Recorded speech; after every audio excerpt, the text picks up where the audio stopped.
Welcome back to Star Wars Lads. It's been a bit, but we are back this week talking Q&A really for this episode. Not too much in the world of news to discuss, but we're here to chat about anything you'd like. Star Wars, any other topics you'd like to discuss, let us know in the comments here, and we will take all of your questions and comments and concerns and answer them. We do have a couple things we want to discuss in the meantime as we wait for your comments to roll in.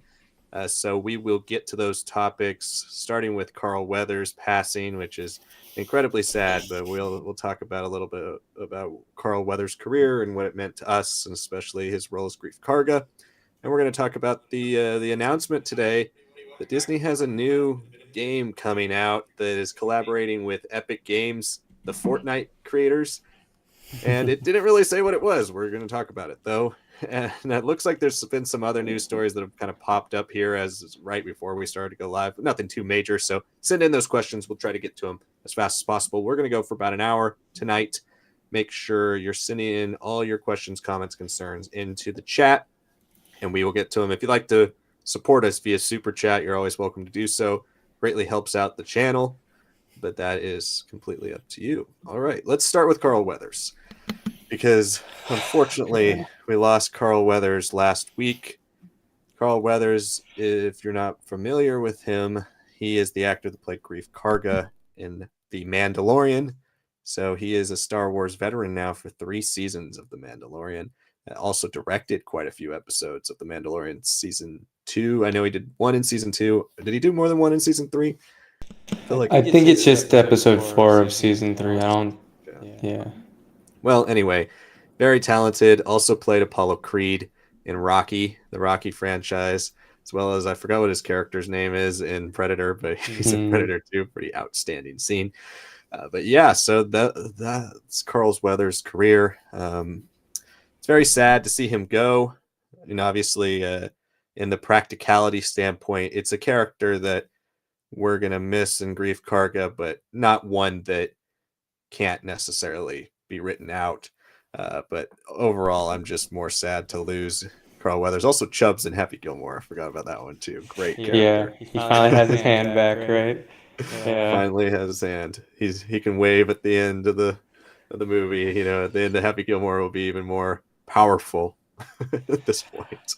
Yeah, and I don't know. I mean, obviously it was Rocky for me first. That is the introduction essentially everybody has had, right? But I think what was interesting is finding out that he kind of got the role just from, obviously the media coverage upon his passing, that he got the role because he insulted Sylvester Stallone. He's like, if you pick me with a real actor, I could really show off my skills, right? And he himself was only like a couple years removed from a Canadian Football League, National Football League career, right? So I was like, oh, okay. And then, that's what Sly was like, yeah, that's kind of why we got you the part, because that's exactly what Apollo would do. Like, you fit him to a bill, which I thought that was beautiful to hear. Another one of my favorite versions of him, which I mean, honestly, brought about this like renaissance of him being the perfect man, straddling like the histrionics and the straight man qualities of comedy, but also like, being able to poke fun of himself, was when he played like a heightened version of himself as a acting coach to Tobias and Arrested Development. And he's one of his famous lines there is like, "Oh, there's still meat on this bone. You do a couple things here and there, put it in the box, you got yourself a stew going, right?" And I forgot that he was in that, but that was probably like the start of like a television career where he had a comedic slant. He obviously knew he could be the big showy personality, but to be able to pin yourself down a little bit, make fun of yourself, kind of come in with apparently people are hearing me twice in the audio. Well, anyway, while you're fixing that, do I sound fine to everybody in the comments? But yeah, no, I mean, I agree. He's very underrated for his comedy as well. And I think Happy Gilmore was the first time I ever saw him. I think that was one of the earliest movies I remember watching, once you graduate from kids' movies to PG-13 or whatever. Happy Gilmore was one of the first ones I watched and remember really enjoying. I still am a golfer, so I really always have liked that movie. And then Apollo was probably the second role I saw him in, and then Predator later on. His Predator role is iconic, but it's not as big as his role as Apollo or as Chubbs. Yeah. He's not in the movie as much.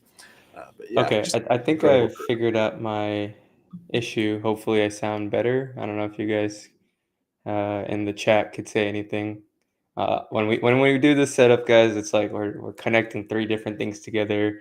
We're chaining things, so it's not, yeah, it's not always great. But hopefully, I think there was just an issue with something that we set up for. Um, it's an issue we set up for when we're doing our Bad Batch trailer review. Okay, great. It's fine now. Awesome. Sweet.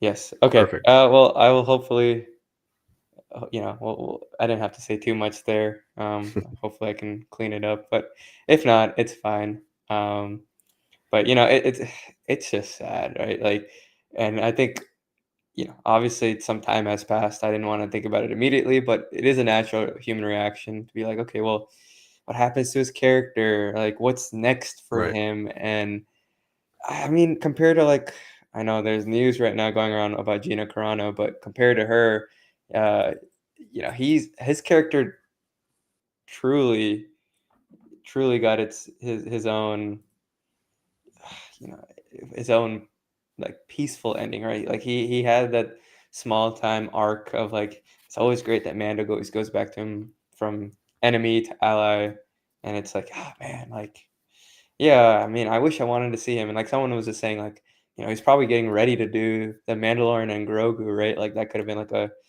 easy Yeah. way to like start off the movie. Be like, Mando, you need these things if you're gonna go out and do these things. And then that's basically his role right there, right? Like I don't think it would have been major, but it's just sad to know that, dang, like he could have continued on here. Could have been someone that we kept popping into. Could have seen Mhm. Navarro just grow into this massive metropolis or something. I don't know. Like the idea that like he can peacefully retire as a character after Mando season 3 does make me fairly happy. Uh, but it's still sad that we won't see an actor who is clearly still very capable. Like when he came on to Star Wars Celebration stage before Mando season 1, or I think after Mando season 1, he was like he did the full Apollo Creed thing. He was very showy. He's like like just getting everyone hyped up. He was obviously from an era where our action stars were not doing the most healthy things, so maybe that had an effect or not. I don't know, but knowing that his family said he had a peaceful passing, like that at least like settles my nerves. And it's so sad, especially in this context of Star Wars. We've lost Carrie Fisher, obviously, and she had very difficult issues with her bipolar disorder and bravery at the same time, but also her substance abuse for many years. Like it's very hard to hear and see like people that in our minds and in our screens forever will be that age, forever will be growing with us, or being in that same spot. And the nature of a TV show is that you see these people age over time more so Mhm. than a movie. So it was nice seeing Carl, have this like final like plateau in his career. Like dang, like now he's in Star Wars. Now he's Emmy nominated for directing. I loved Greef Karga and where his character went. He added so much to the small scale affairs that Mando himself really likes to involve himself a bit more. It's more so than like the big grand stories that he inevitably gets drawn into. So Mhm. yeah, I don't know. It's just sad. It's I hope that all of our Star Wars favorites get to live long, long lives. That the Disney money or whatever it may be, just if they're happy, they're healthy, keep them in peaceful retirement as long as possible. But in some way, I guess it is also a little poetic that he went out still acting, still doing the thing he loved, and then he just went somewhere else, right? So you just gotta be thankful that he was part of this like new boost in Star Wars after some of the mixed reception of the sequel trilogy. And even if season 3 might not be everyone's cup of tea, I don't think anyone could look at the episodes that featured him and say they were bad. They tended to be some of the better ones in the season. So Yeah. yeah, I'm happy that he has his own nice arc, and even if it's not a perfect resolution, it's as good as you can hope for. Yeah, and he's a fun side character, Greef Karga. I think they did as much as they possibly could with that character. He's a really entertaining part of this whole series. Yeah. I love his progression from where he is as a guilds master and in season 1 all the way to being the head of the entire planet in season 3. So yeah, I love the character. We'll miss Carl Weathers. He was a treasure. I mean, for many of us, obviously, especially in the U.S., with him being identified with Rocky and wearing the like Uncle Sam outfit in Rocky 4, when he goes out, like iconic stuff. We'll always miss him and his contributions to our industry and our favorite franchise. So let's move on to a little happier news, though.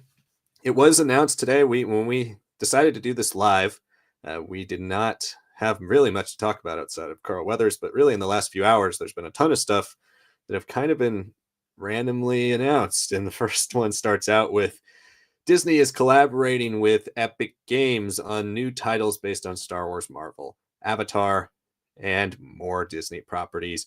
There's a quote out there from Disney saying, "Our exciting new relationship with Epic Games will bring together Disney's beloved brands and franchises with hugely popular Fortnite in a transformational new games and entertainment universe. This marks Disney's biggest entry ever into the world of video games and offers significant opportunities for growth and expansion.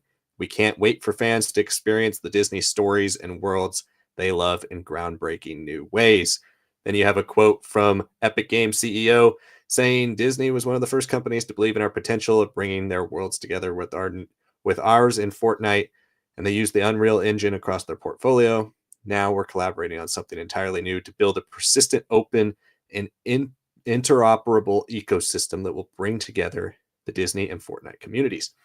So I think one of the things that's both confusing with this for me and makes me temper my excitement is this just Disney Fortnite, or is it Disney Fortnite plus all these new games? Because they're saying it's going to be a bunch of variety of new experiences, but then they're saying it's going to be one big ecosystem that all contributes to one thing, and they Right. mentioned Fortnite Yeah. like 5 times. So if it's Fortnite, if how we get these seasons of Fortnite. I played Fortnite back when it came out. I Mhm. played back in beginning of 2017. I finally won one time in like God. February or March of 2017 or 18. I mean, yeah, beginning of 2018. One at the beginning of 2018. I was like, I'm done. I don't like these battle royale games. I'm not a big battle royale person, not a big multiplayer person. So I'm done. I'll never play again. And pretty much have never played again outside of a couple times when I think I played a couple games when the first Thanos expansion came out and all that stuff. But yeah, so I mean, all that to say that Fortnite doesn't really interest me that much. And if this is just Disney Fortnite, then I don't really care because I haven't played any of the times that Star Wars characters have shown up in Fortnite. But Epic Games did create the Gears of War video game series. They have done some cool things in the past that's outside of what we all now know them for. If this is just a way to get Disney properties in with another big publisher to try to create some new Disney games and new Star Wars games, hopefully from this, then I'm down. I mean, we've talked a lot about recently with Lucasfilm Games and the expansion of Star Wars into a variety of different developers because the EA license has expired. If Epic Games wants to try their hand at Star Wars, I'm very excited for that.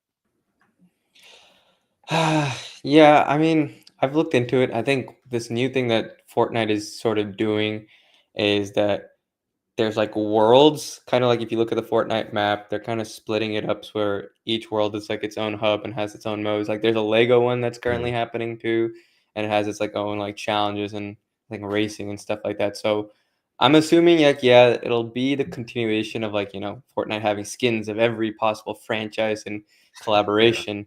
But when you're in that world itself in Fortnite, from my understanding, it's like you'll be able to do only things you can do in that area, which I mean, I think that's fairly Mhm. cool. Like Disney parks has been a huge part of their identity, and it does kind of make sense for them to make virtual parks sort of become a thing, Right. right? So if that's like a cool way for them to, expand on like the concept of Galaxy's Edge, maybe replicate it and have like a trial run of like different eras. Like obviously we're getting Ahsoka and Mando and the real life versions, but maybe this way they can like play out with other High Republic stuff, right? If that once the Acolyte comes, maybe that's like a big push there to see Batu like Mhm. 200 years before what everyone's thinking about, right? And all that. So that stuff I think could be fairly cool. I'm I'm ultimately not very high on it because for me, some of my issues come with like Epic Game Store and some of its, Yeah. let's say, worse features. Like, it's a very it's a very annoying game store to use. I'm sure if you only play Fortnite, you don't really notice it, but for other games, it's kind of miserable. So I'm not a Yeah. fan of that, and especially if it means that there's gonna be more games and you can only use Epic Games Launcher and all that. Uh, not my cup of tea per se. But I agree. I think it's nice to have after EA exclusivity for so long, so much trouble there over 10 years. That if this is going to be more of like the casual space where they can experiment with like trends and stuff like that, so be it. I don't really Right. see Epic becoming this place for triple A esque games, other than maybe some multiplayer here and there. But I don't think it'll ever be like a Battlefront 2-esque or anything. I feel like it'll just be more freemium games that you can jump into, play, have fun. Right. Maybe has some implications on canon, but more like the loose, like, oh, I guess that's a possibility sort of thing, right? When Right. someone else eventually fleshes out what the concrete is version of it is. So yeah, I'm not entirely jazzed about it. I see the possibilities for it. I know just what we've finally escaped from with EA exclusivity, so I'm not trying to be too hard on it. But Right. with Lucasfilm Games being involved, hopefully it makes this collaboration worthwhile, and it ends up becoming a unique part of the next generation of Star Wars gaming. Because truly, you could honestly say a lot of Star Wars gaming ended in like 2008, 2009. Maybe Force Unleashed is like the final hurrah. Everything after that, right, it drizzles out. And that 10 years in between, what is it? Jedi Fallen Order, Squadrons, right? And Yeah. Jedi Fallen Order was Survivor. 2019, so that was Yeah. 11 years after Force Unleashed. Yeah, which is it's horrible to think about, right? Like they focus so much on mobile games, which not technically bad. It's a good way to get your investment back very quickly and all that, get people excited. But like the fact that we had to wait till Fallen Order, which in some ways is a pretty safe game, before we could get uh, real Star Wars again. Battlefront 1 was pretty safe too, and not as fun as people wanted. Battlefront 2 had a horrible start. Jedi Survivor is baseline of how bad a AAA game should feel under at launch under Disney and their game division, because it was pretty buggy for a lot of people at launch. Throwing an Epic into the mix, I guess they've been solid on their track record, but again, I'm just a little wary of it all. I just want them to feel like, okay, it is a worthwhile connection being made, instead of just we can slap Star Wars on another thing, right? Because then it just feels like a Right. PC version of all those mobile gaming of old. And I mean, when I was looking at the concept art earlier and the little trailer they posted, which was super vague, it didn't really say what it was. It just basically is like, "Hey, we're partnering with Epic. Get excited." I thought of two things. First, the art style, a lot of what they used, it looks very much Disney Infinity, and that was the last time they've really attempted to unite all their brands under one thing. The concept art looks very Ralph Breaks the Internet from Wreck It Ralph 2. Where you have those like Disney portals and you can kind of go into each thing. I wouldn't be surprised if that's inspiring it, especially because Wreck It Ralph is noticeably like in the big, the front and center of the concept art. The second thing I thought of also was MMO. Um, I don't think it's going to be an RPG, but it could be like a Disney Universe Online type of thing, where you get your character, and like you were saying with the different worlds, you go across different areas and you can play different things in Star Wars and Marvel and Avatar and Wreck-It Ralph, and they announced Moana 2 today. Disney parks, you can visit Disneyland, you can create your own theme park, do all that type of stuff, like Roblox kind of inspired. I could see Epic Games trying to get into that. So, I think it's going to be mostly that type of stuff, especially because they're not confirming. They're saying multiple games, multiple opportunities, multiple expansions. They're not really saying what it is. So they might not know, or it might just be this kind of like nebulous online place for you to just go and live your favorite Disney property in a way that's not really impactful to like Star Wars canon or something. It'll be an offshoot type of thing, a non-canon thing. But I think it's cool for people who are into that type of stuff. I'm personally not, but if you enjoy that, then great. I think Disney does have such a variety of awesome brands across every avenue of entertainment that something like this has always made sense. But even like, yeah, looking at the concept art, they even have the Disney Cruise Line in the corner. Like they have literally everything that makes up the Disney company. So it's going to be interesting to see what they decide to do with this. And Star Wars really is frankly not represented that much on the art or in the trailer. Yeah, it's something. A lot of speculation, obviously, from our part, and I'm sure from the rest of the fandom. We can only hope that whatever does come out is, you know, beneficial towards the overall expansion of Star Wars into gaming again. Because I would really love to be able to say, like, hey, even if I don't love that game, I know 5-year-old, 6-year-old who, have been watching like the High Republic Adventures and stuff like that, or Young Jedi Adventures on Disney Plus, find it very easy to transition into gaming as a way, right? And maybe that leaves myself a little bit open to like supporting capitalism on every single front. But it's Disney. They're smart about it. They know what they're doing.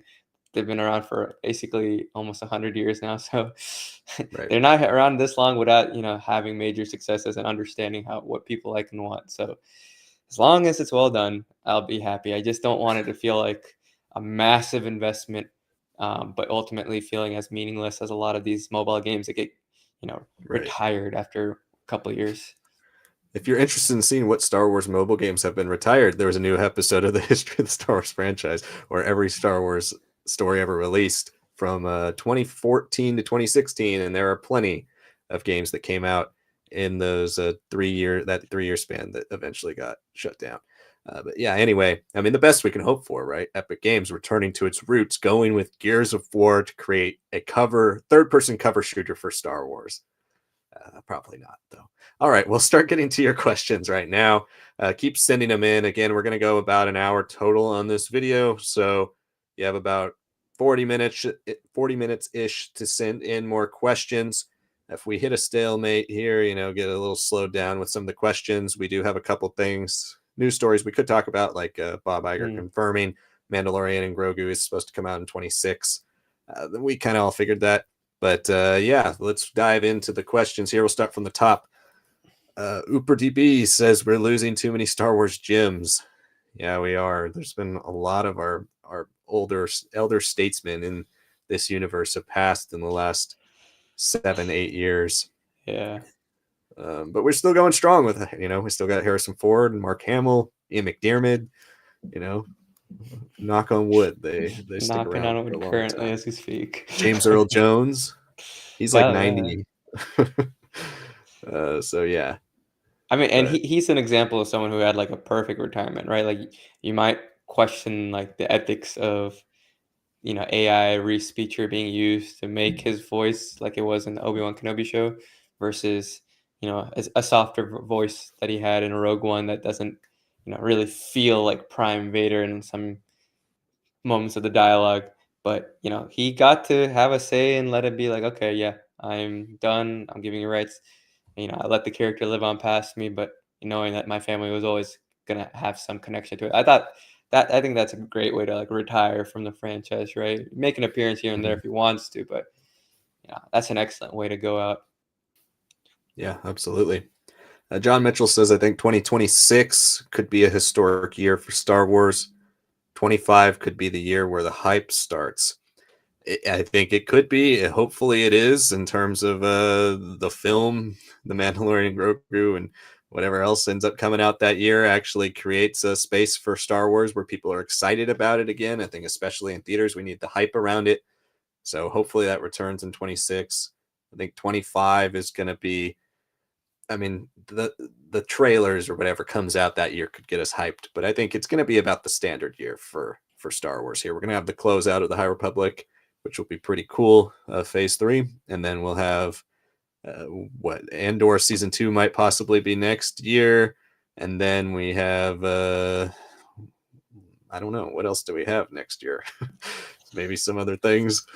We'll see. Yeah, I think there's some weird things coming out, right? Like again, like it's hard to judge it too because like you mentioned the Moana thing, right? Like, yeah, we yeah, got a little tiniest bit of a tease, but originally that was supposed to be a season of like a TV show of Moana, and now it's been converted into a movie because the first movies have been so popular with kids, especially sing along versions on Disney Plus, right? So, uh, they've got definitely. Yeah, it definitely feels like a move just like Mandalorian and Grogu is about like, all right, let's get our big punches back into the right formats, into the best, most visible arenas and as with as highest quality as they can, hopefully, right? So it's a lot of course corrections, you could say. Um, so I don't know. Even like I'm looking at this 2026 list, right? They're saying a movie in May and December, and that yeah, just it gets me nervous, man. Like, if they're gonna do a May release, I say just make sure that the next film also isn't until next May or the following December. Like, take your yeah. time with it. And if we're going with the timings of it all, I would say maybe let the Ray film be there, and then after a year's worth and all that, let Dawn of the Jedi have its own space because that's people already got confused between The Force Awakens and Rogue One. If you show me, everything going on 30 years after the sequels, and then suddenly you're jumping back to what thousands of years before anything we know, there's gonna be some poor grandma who's like, "What am I? Is this? Are these the same? Where's Ray? Is she okay? Like, why is she not in the story? Like, you just gotta be considerate of that, Disney. And if you're gonna force it two in a year, they should be really well connected in the same way like Marvel movies were. Like when Black Panther has, it's building up to become a very big lead in Infinity War, and Captain Marvel less so, but at least has a significant role in Endgame, right? Like I don't think Star Wars movies, especially the slate that we know about, can do that. And we've seen how marketing was just so poor for Solo, and obviously it was entirely reshot. Like when I see two in a year for Star Wars, I get nervous. Star Wars should always be an event series, like an event to be in movie theaters. TV shows, we can spread them out. Those are fun and whatever. But movies, you got to be careful, man. Like the brand can get so diluted. And we're seeing even the MCU with its model, how now they're pulling back too. So you just gotta be careful. I don't think that second one comes out that year. I don't Yeah. know. The Ray movie, I think it needs all the help it can get. I don't think it should. I don't think it should. They should risk it. But it's all about the marketing. I think Solo mostly failed because of the marketing. But they didn't start marketing until 3 months before the movie came out. But we'll see. They might really want to press their luck. We'll see. Badasai says Carl passing by is so unexpected. I think his character will live in animation. Sad we won't get more of him, but gave a lot to the character and has become a good Star Wars character that will live on. Completely agree. I think there's always room for characters like that in animation. There's no reason to bring him back. At this point, there would be no reason to recast. There would be no reason to deep fake his face. Like we'll just let Greef Karga go. He's not a big enough character to Yeah. mess with the ethics of all that. I think I'm very happy with the way we could say goodbye to him in Mandalorian season 3. It wasn't like a definitive goodbye, but he's a character who's taken more and more steps back as we've gone along with the story. He hasn't really been a centerpiece of the story since season 1. And I think we're going to miss Carl Weathers more even behind the scenes for Star Wars, because he did become a pretty solid director for them, and seemingly one of the voices behind the scenes on a lot of story elements and creating the show that we all love. Yeah, no, I agree. It's just a loss, man. But at least has like a softer landing than we'd want, but at least a landing of sorts, not like interrupted midstream like Carrie Fisher, coming to episode 9 with her position as the original trilogy lead, finally having her movie, right? And yeah, she had an impactful role. Don't get me wrong with the footage that JJ got to use, but it's not the fullest extent of what even he would have been able to do if he had more time with episode 9 and he had Carrie around, right? So yeah, Mm-hmm. I mean, I personally wouldn't even mind if like they have like a small like in-universe passing or memorial. Like his Yeah. character is pretty sure like I mean, in first season when he didn't have his white beard, you could have maybe played him as more in his 50s or something, but with the beard, you can really play him off in the 70s and 80s, right? Like you can say he's like an old man who's really doing quite a bit here, and you can give him like a peaceful ceremony where you know, he has passed, and you can honor him that way through the Star Wars universe. And I think that would also be really appropriate. I think that would be really nice. And you don't have to show anything or use any old footage, right? It's just, and you can, I mean, you could even tie it to like Mando, like paying his respects before going off into his, big New Republic mission, right? Like that could be a really like touching moment there, like a in-universe dedication that we can all be like, yes, all right. So now, no questions asked. We have something beautiful for him. It's great, but yeah, we'll see. I could see them doing that for sure. I guess it all depends how much it fits the story. You know, Navarro doesn't really need much more No, development. no. So if they just act like everything's perfect on Navarro and Mando's over here doing his thing, I'd be happy with that too. But I wouldn't mind a send off as well. But I'm also, before we get to these next few questions, I'm noticing we have a lot more people watching the video than have liked it. So please like the video if you're watching. It really helps us out a lot. All right. John Mitchell says, I'm only 24 and there's so much to look forward to in the next 10 years for Star Wars and more. It was a dream for me as a kid that Star Wars would return. I legit could have only dreamed about this. We are spoiled. We are spoiled. We are very spoiled as Star Wars fans. And I think, a lot of the prequel critique, I feel like, came from a place of knowing that this was our one shot at it type of thing. Like damn, we're gonna miss the opportunity if it's screwed up. But we don't really have that in Star Wars now. Like, yes, it's a missed opportunity for 7, 8, 9 for what they could have been. But in general, when you tell a Star Wars story, if it's just average, there's another one coming the next year. So I think we are spoiled in that sense that, like, we don't need to make every Star Wars project feel like it's life or death. It needs to be perfect. We'd all like it to be, but we are in a way inundated with Star Wars content. The only place we're not spoiled is Star Wars video games, and hopefully that starts soon. So yeah, I completely agree, John. I mean, this is we're living in a world that is so inundated in Star Wars content that it doesn't feel like the dream it sounded like in 2012 when they announced that Disney was making new Star Wars films. Once I got over the fact that once I realized in 2012 that Disney also made the Avengers and all those other movies I really enjoyed in live action, I got pretty excited.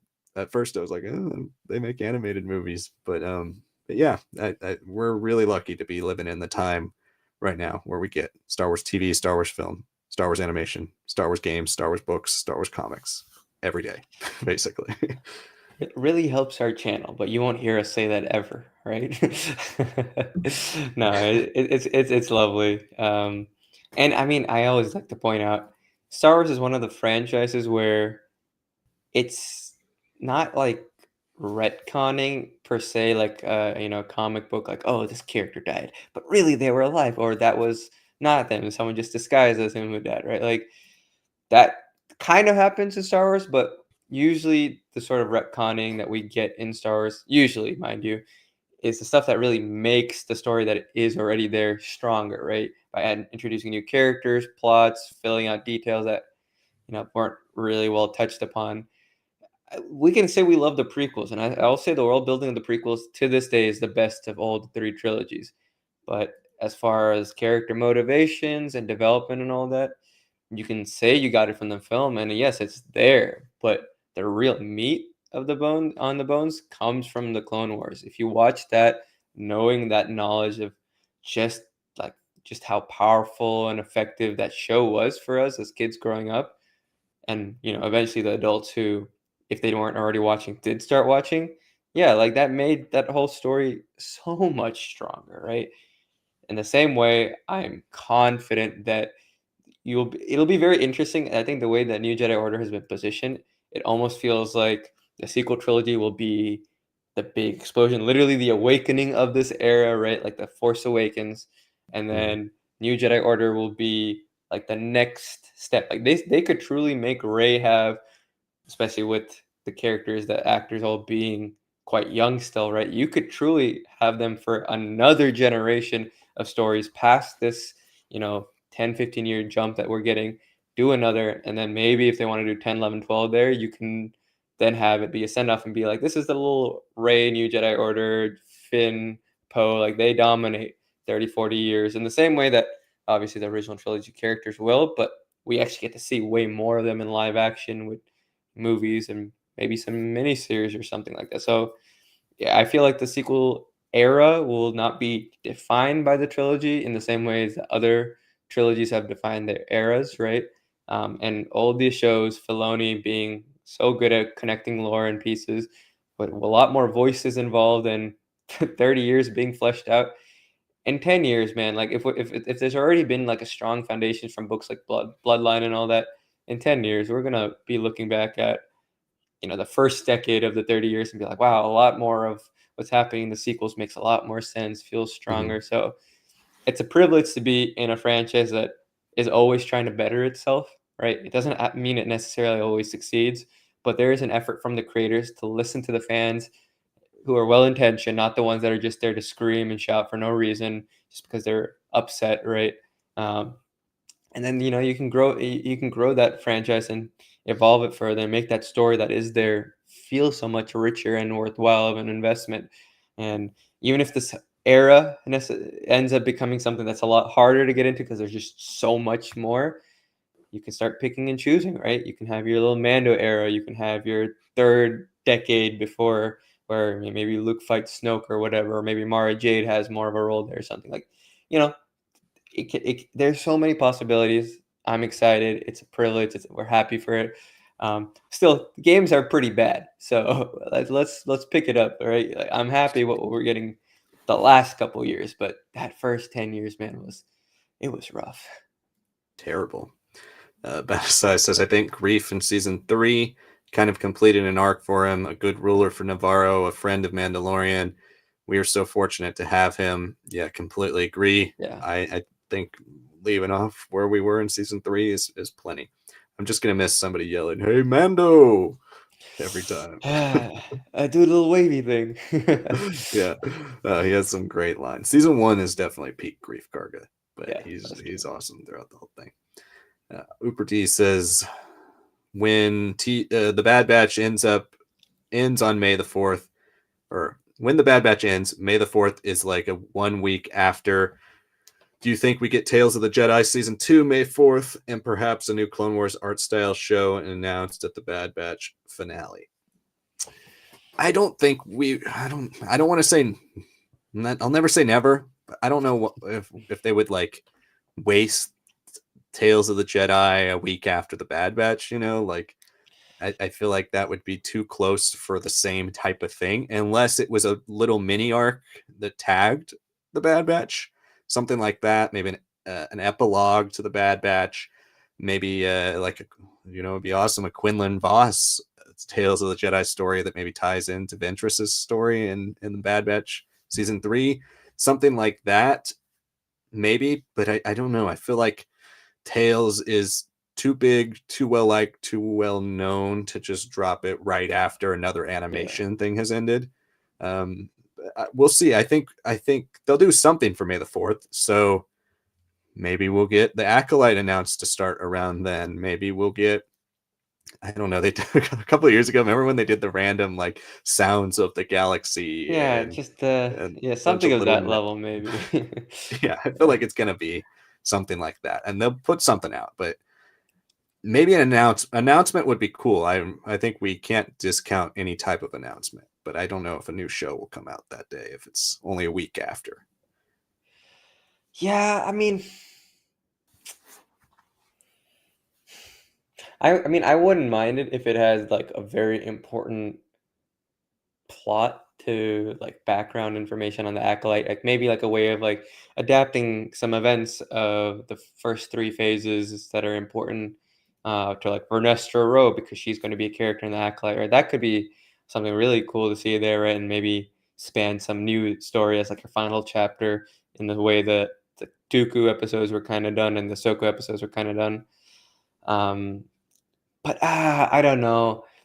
Yeah, like you said, I don't wanna mess with the animation like that and make it feel like it was just randomly dropped. Because in some ways, I do feel like Tales' first season, I know the intention is always to let Filoni come and do it whenever he wants, but it felt a lot less marketed than Vision's season 1 was, and that was in the same year, and it just felt weird to me, right? Like, I was like, "Damn, but this is the reason why we're able to have Visions in the first place. This animation that was developed for so many years along with Rebels too, right?" So no, unless it's like maybe like they're dropping it in batches, which I mean, I wouldn't mind that too, like having that spring up, and especially if it's relevant to the bigger show that's coming out, that'd be cool.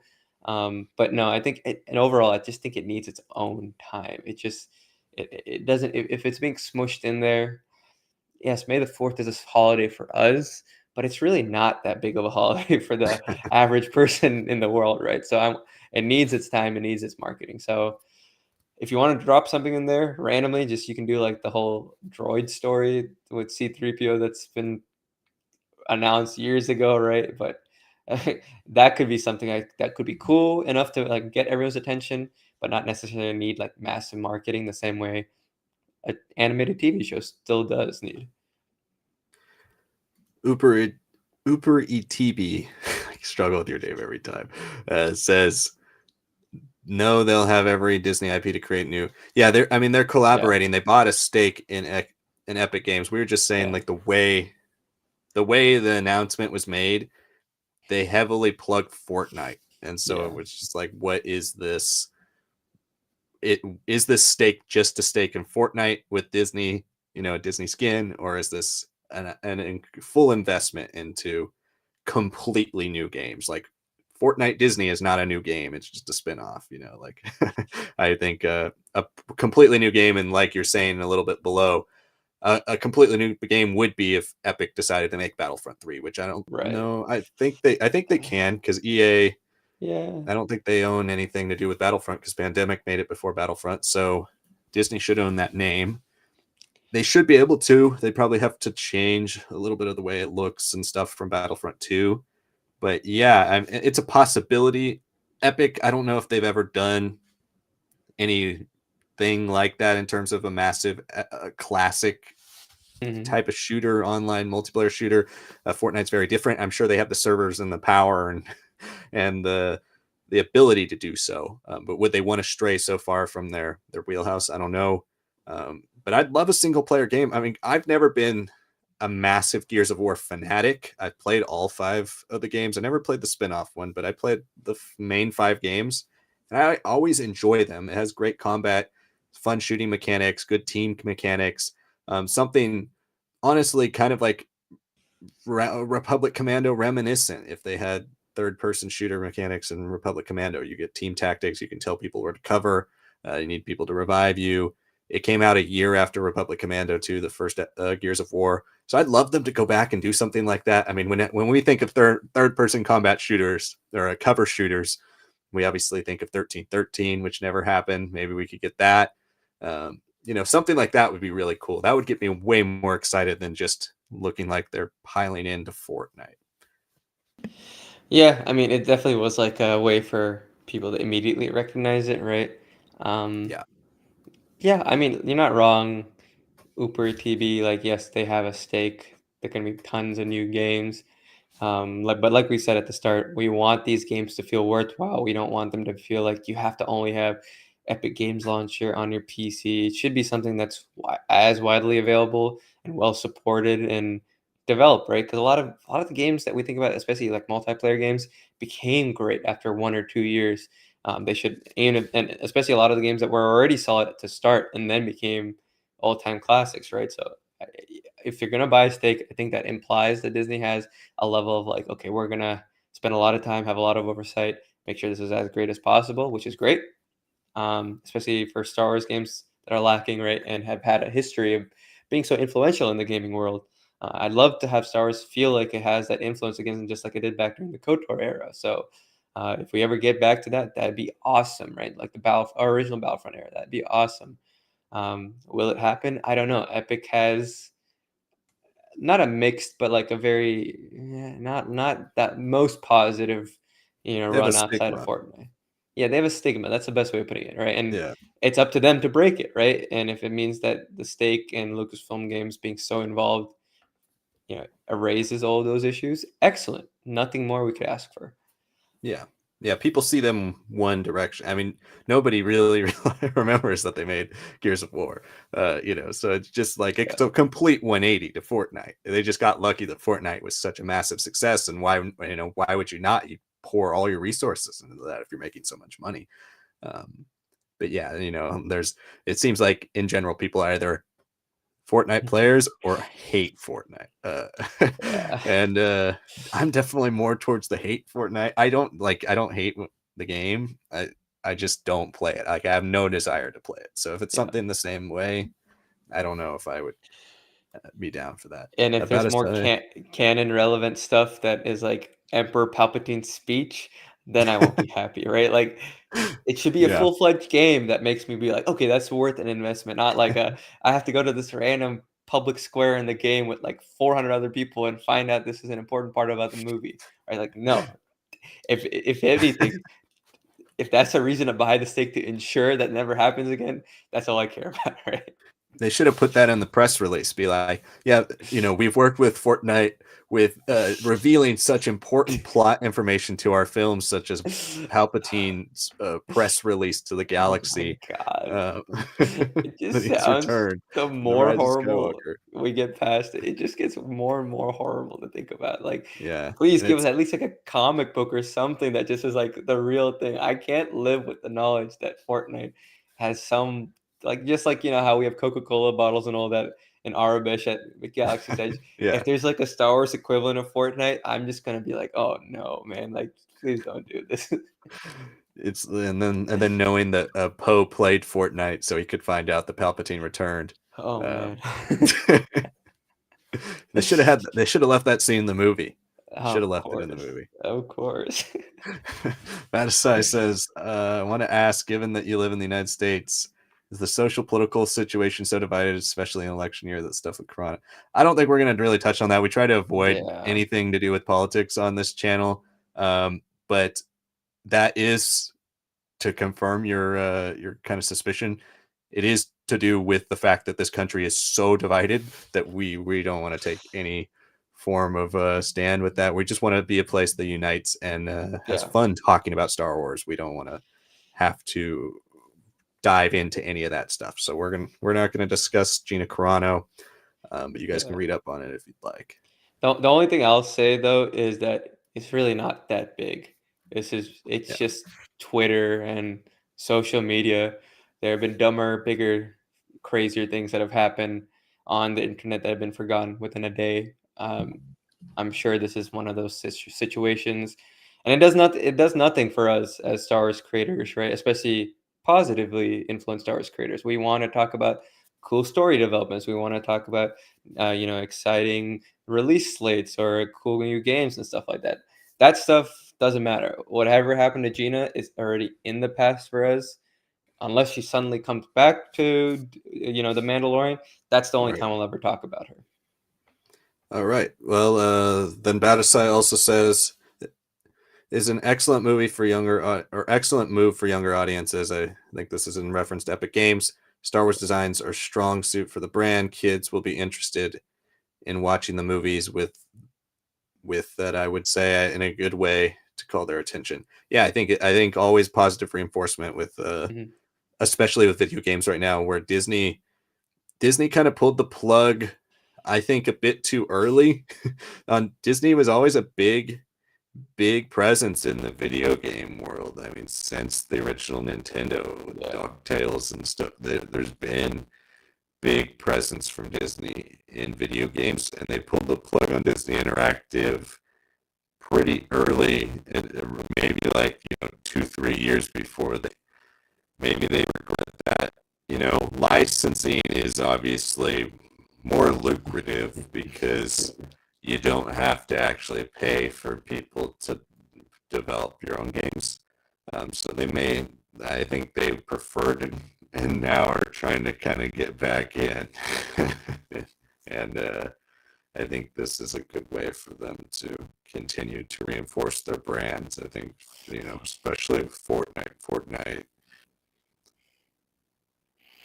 Yeah, I agree. I think art style also really helps too, right? It's a very inviting art style. We're not talking about something like PUBG that is marketed towards kids and teenagers, and it's had staying power because it's a fun game for a lot of people. So it doesn't feel like it's ever too overwhelming. Um, I will say kids these days, they're building these entire, forts and everything, literally, right? As they're like ready to shoot someone, right? And anytime I played against them, I was just like, oh my God, aimbot or something, right? Just help me out. Like, no, these are Right. kids who are just like jittery off of like, some energy drink, and they're just G Fuel. it's just G Fuel is like getting them going crazy, and they're like, oh my God, the Fortnite emotes and stuff like that. I'm like, oh my God, like it's terrifying. This, Yeah. I know we're Gen Z, but oh man, it's crazy. Yeah, I mean, and the big, if you don't jump on the trend early, I mean, you're screwed. You have to. People are so good. They don't have really ranked matches in shooters, online shooters. You might get that in fighting games, but it's like I tried. I didn't play Overwatch when it first came out because I'm not a big multiplayer person, but there was one year where I think it was during the pandemic, I was trying to get into a bunch of games I missed that were the top games the previous few years, especially when I was over going to school in college, and missed out on. And I got Overwatch and I was like, Jesus, there's the reason I cannot play this in 2020 because I'm 4 years behind the curve. Everybody's so much better than me. It's not even fun. That's how Fortnite is now. I don't even, I can't imagine going back to Fortnite. We're going to jump over to Cal Camp Brax, who says, how long is the High Republic Phase 3 supposed to go for? I hope they let it breathe, but I really want to keep getting into the stories of that era. That's a great question, Cal Camp Brax. Right now, I believe it is supposed to end at the beginning of next year. I think first half of next year, if I'm correct. They are letting it breathe with Phase 3, which is really nice, especially for our channel because we try to read everything for the channel. But it's nice just to be able to reflect on the stories, let them all feel important. The way Phase 1 worked, it definitely got us like amped up into the universe faster. They really were rolling out the content. Like there was stuff to read for the High Republic every week if you were reading comics. There were books every 6 months. But in the same way, it did kind of burn you out if you were reading everything. And a lot of the other material, like the junior novels or the young adult novels, started to feel like they really didn't have the impact that the adult books did and the mainline comic series did. So I think the way they're doing it now, staggering the releases, letting each one come out, you can embrace the High Republic for what it is every time a new release is out. If you're really into the whole thing, you can read one every 3 to 4 months. If you just are into the adult novels, then you can read one every 6 to 8 months. Then it's a little bit more consumer friendly. But I think they're doing that more so because they can now. When phase 1 came out, they were trying to capture the audiences of every single medium to get them to cross over to the other mediums. Now they're like, we've got our audience. Now we can string it out. So I believe it's supposed to end sometime at the beginning to first half of next year. Yeah, and I think that's really cool to see. We still haven't really had a chance to fully read and go over the junior novel that just came out, Escape from Valor, right? So once that's on the channel, we'll let you guys know right away. And we're excited to read it too, like Liam was saying, it's because it doesn't feel like, oh my God, like I have to read this immediately and then find out, oh, it doesn't really have anything to do with the story. Like something like Midnight Horizon was cool to read, fun setting on Corellia and everything, but not really impactful, or it has nothing to really do with the Fallen Star, right? So having a better emphasis on tying it into the story and making it seem worthwhile, while not necessarily so important that you can't skip it, is always a smarter move, right? I quickly want to just jump to the end here. John Mitchell says, why don't you guys talk about religion or politics when they're inherently tied to Star Wars? Like, avoid those questions.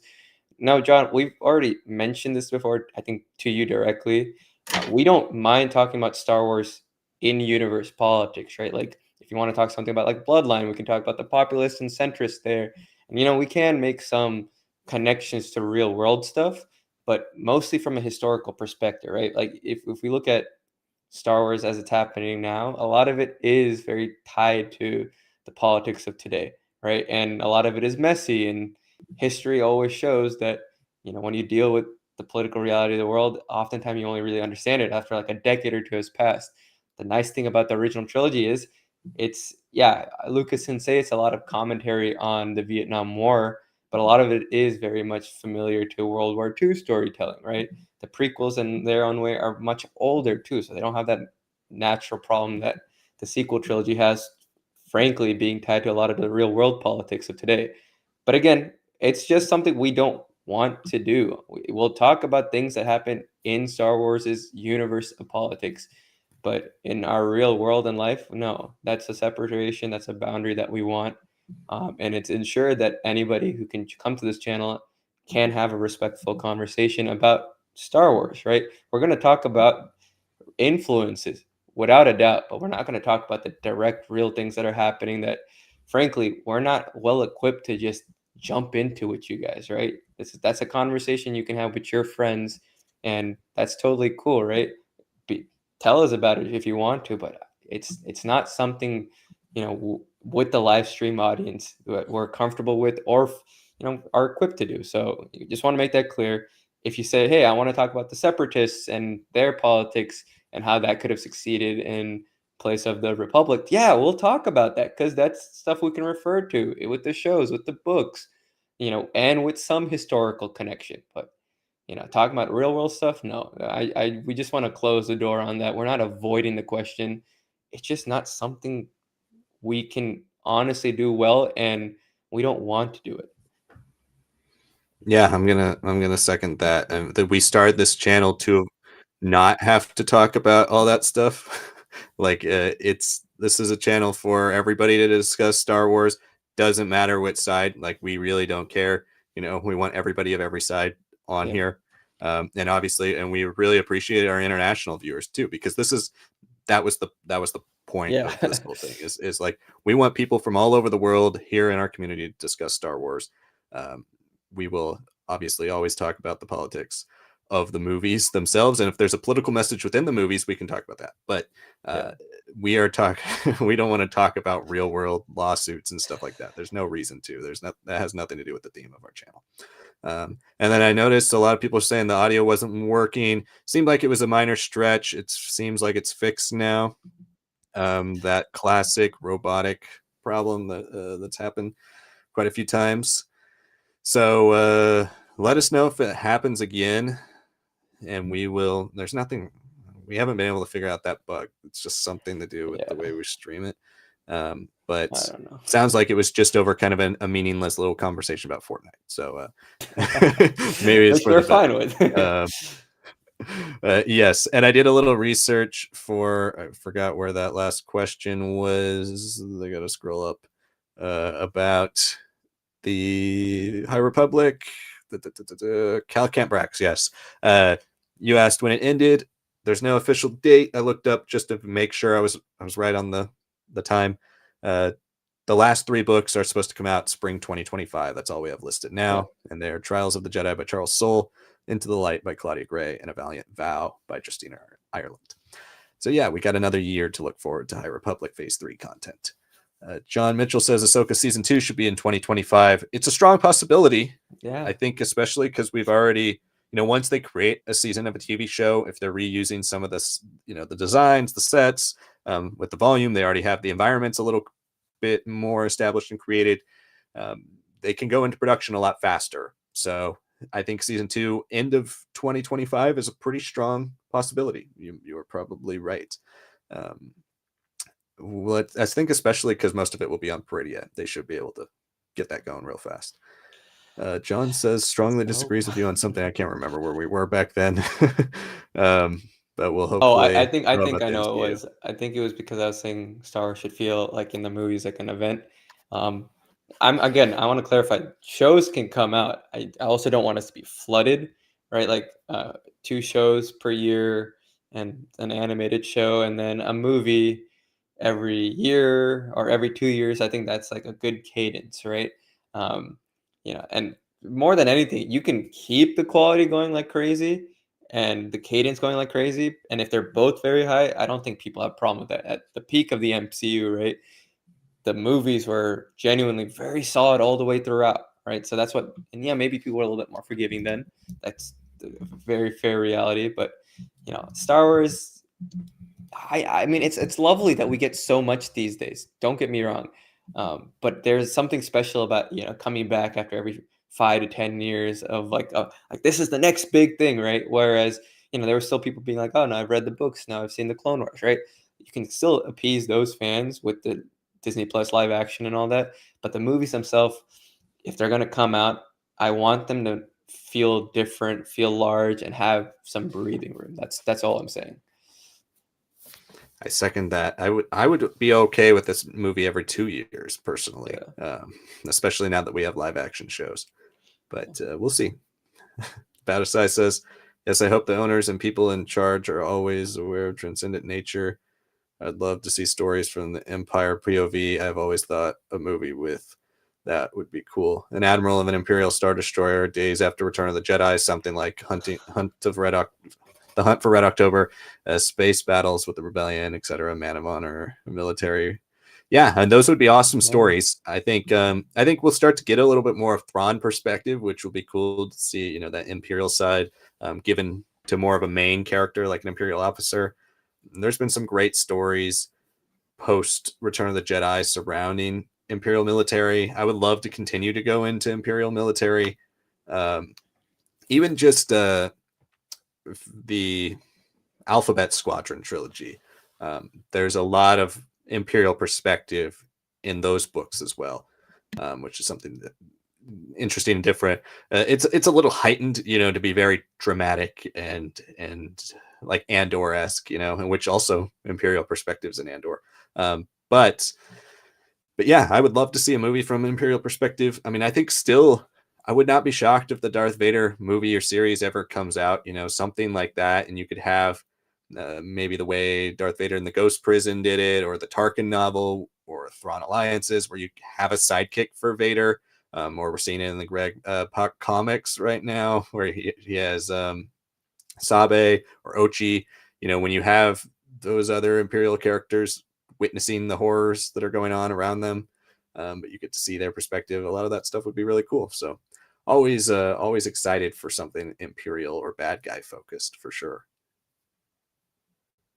Yeah, I love bad guy exploration. I know Liam's the bigger Sith fan on this channel, especially because he's delved a little bit more into it.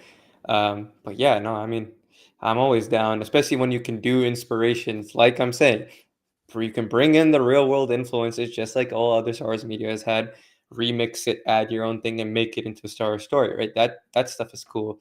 I'd love to see that. The politics of the New Republic era, obviously, it's a lot more crunch than Legends was, right? Where the Imperial remnant has lasted for like 10, 11 years before Pelion finally like signs the treaty, right?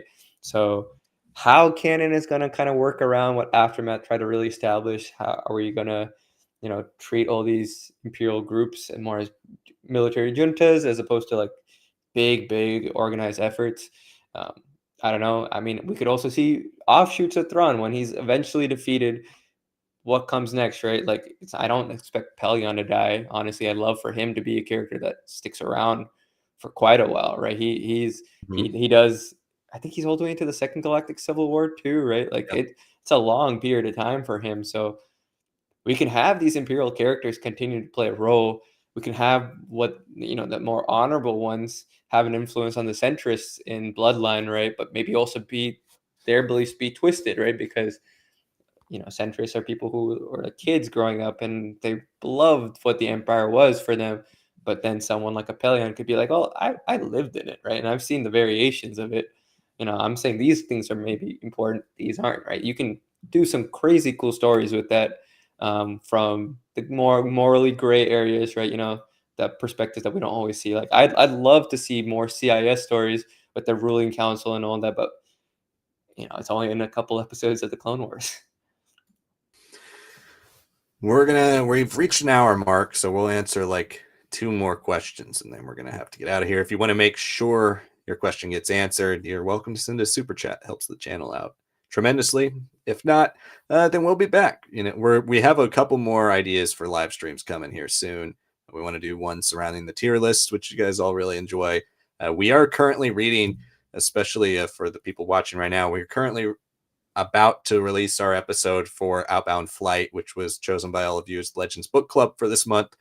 Again, we would like to make that like a real book club type of thing. So if you want to read along and discuss the book with us, we'd be interested in doing a live to discuss the book with all of you. So if you guys are interested in that, let us know. And then when the bracket's over, we're going to do a live for the bracket. And we also talked about a trivia live coming out sometime here in the future. But to finish off here, John Mitchell says, Star Wars Eclipse and KOTOR remake, please happen. I'm optimistic about the future of Star Wars. I don't know, John. I want them to happen too. But I think Eclipse is going to be added to our pantheon of Star Wars video game trailers that never see the light of day. KOTOR remake, I think, is always a possibility, even if Aspire doesn't work on it. Even if it doesn't come out for 15 years, I think KOTOR remake always is a possibility, especially in the world today where we're seeing these like ground up remakes, graphical re-enhancement, rebuilds of games, making tons of money still, with the Resident Evil remakes, Dead Space remake. Now we're getting kind of remakes of Last of Us games with just PS5 graphics instead of PS4 and PS3 graphics. We're seeing all these remakes make so much money. I would not be shocked if KOTOR comes out one day, but Eclipse might be dead. Yeah, I don't know. It's a tough one, right? Like, I mean, a nice way to tie it into what like Casey Barkle is saying is there's a better chance of Asajj Ventress being alive at this point than Eclipse, right? Like that's how it feels like to me. Casey, just to quickly answer, the yellow saber that she has in Dark Disciple was used in Maul's double lightsaber in the Siege of Mandalore arc, and then we see her original curved lightsaber, but with a yellow blade, right? So there's some very confusing imagery right now about what weapon she had. I guess now, the implication is that it's a different lightsaber, or maybe this is a clone and it's different. Like we don't know. It's very the art around it with the Dark Disciple cover and all that's a little misleading right now. I don't know. I don't know what to tell you there, but if you want to know more, check out our Bad Batch season 3 trailer reaction. We have a little bit more into that. Psychometry would be a cool thing to explore there as well. But we don't really know, because if we're looking specifically at the lightsaber, it's a bit tricky, right? We don't, unless we're going to say suddenly that Asajj had that and then she dies and then Maul takes it somehow and then he gets that lightsaber taken back and it's destroyed, and then Asajj is like, okay, clone or real? She's like, I guess I'll use my lightsabers from the past, but now with the yellow blade, right? It's a very confusing thing to judge just based off of art, but the animation always trumps, cancel arc turned into book art, right? So Yeah. We shall see. Where were we? All right. Badasai says, yeah, sequel trilogy had good drama that is workable, arguably better positioned than even the prequel trilogy. Remember Kenobi telling Luke to meet Yoda, the Jedi Master instructed me, but then in The Phantom Menace gave us Qui-Gon. There's a lot of contradiction between prequel trilogy and original trilogy. Yeah. I But remember my mother, she was just so sad and beautiful. Like, what? I guess like one less than a day old Leia remembers every detail, right? But now we have to just say the Force gave her images and all that, right? yeah, there's a lot of them.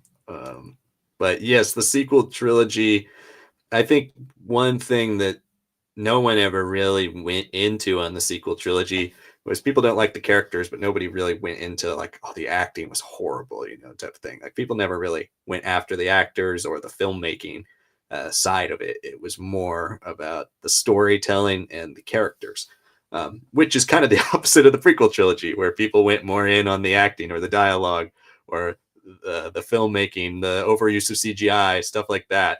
Those were the complaints around the prequel trilogy. And I think it's one of the reasons why the prequel trilogy was so redeemable in a lot of people's eyes, was once you continue to flesh out that era, the story is top tier. It's mostly the stuff around the story that was lacking. Even though we're defenders of the actors from those movies for sure. I love everybody's performances. The dialogue could be better in some scenes. But yeah, I think the sequel trilogy from a base standpoint of like the fundamentals of filmmaking, it was definitely top tier. But yeah, the story and characters were lacking.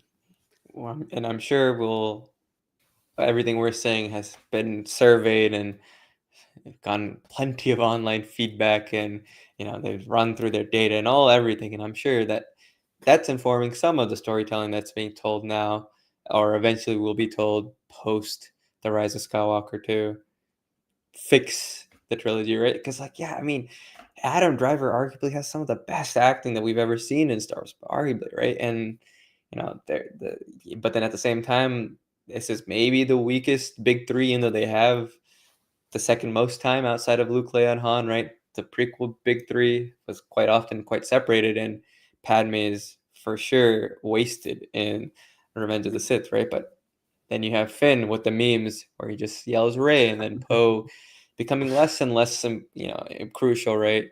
And knowing what Duel of the Fates had for Finn at the very least to become more of this first order hero, right? Like ex first order hero, right? Like breaking free, causing stormtrooper revolutions and all that. Like, yeah, that would have been awesome to see. And hopefully we do get to see that, right? I'd love, even if it's not in live action, I'd love absolutely would love to see, this be done in animation or in some book or something. Like, give us a chance in the most, approachable medium for people to get the stories that are lacking with the characterization that were always there. That, I mean, a big thing people will always complain about Finn is you can't market, someone with the lightsaber, especially a minority lead at that point, right? And then say, oh yeah, I guess he's got the Force at the third film after he's spent 2 years just running around, right?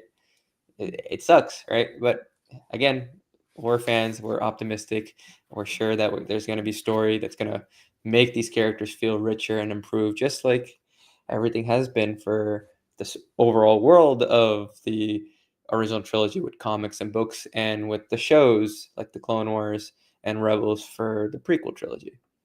Mm-hmm. Completely agree. Well, that's going to have to wrap it up tonight, everybody. Thank you so much for tuning in to our stream tonight. We appreciate you guys all joining. Again, if you haven't been checking out the videos the last couple weeks, we've had more videos on the channel than we had starting the year. We've really gotten in the flow. We're getting good stuff out, and we do have quite a few more videos coming for you across the next week as well. So make sure you check those out. We had a theory video from Sanak about Ray Sloan. We had the next episode of the Canon Comics Summarized for Volume 2 of Star Wars.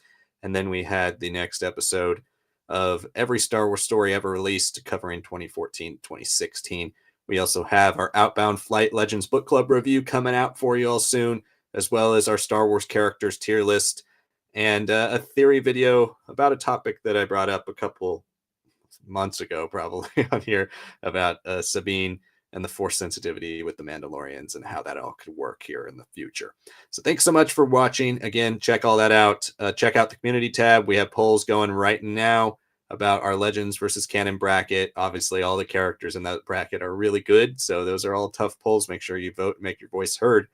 And stay tuned for shorts. We have shorts every other day as well on the channel. All right, we'll be back here soon with more lives. We'll do one live a week at least, covering Q&A topics. If there's no news, if there's some big news, we'll do some emergency lives. And hopefully we have some news soon. We got a lot at the beginning of the year, but we we haven't had anything recently. So hopefully some good news comes out this week. Thank you so much for watching, everybody.